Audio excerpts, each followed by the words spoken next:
முதல்ல வாஸ்து பூஜை அப்படிங்கிறது எந்திரிக்கிறதே அவர் ஒரு 8 நாள் தான் எந்திரிக்க போகிறார், 8 மாதம் தான் எந்திரிக்க போகிறார். அதுலேயும் நம்ம சில மாதங்களை நம்ம நடைமுறையில் பார்த்து அந்த மாதங்கள் எல்லாம் வேண்டான்னு சொல்லிட்டோம். அப்போ வாஸ்து பூஜை எந்திரிக்கிற மாதங்களே சில மாதங்கள் தான். அதில் எப்போ பார்த்தாலும் வேண்டாம் வேண்டாம்னு சொல்லிட்டு இருந்தால் அது எந்த விதத்தில் சாத்தியம் அப்படிங்கிறது தெரியல. அதுலேயும் நம்ம சில வரைமுறைகளை ஏற்கனவே நிறைய வீடியோவில் சொல்லியிருக்கிறோம், சில விஷயங்களை நீங்கள் ஃபாலோ பண்ணணும்னு.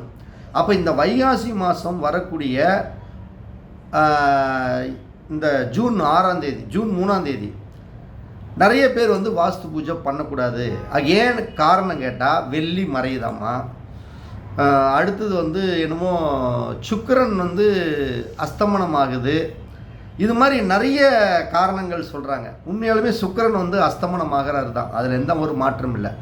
காலச்சக்கரத்தில் சுக்கிரன் 2 7 கூடையவர் தான் சுக்கிரன். அதை நீங்கள் மனசில் நல்லா வச்சுக்கணும். 4 கூடையவன் சுக்கிரன் கிடையாது.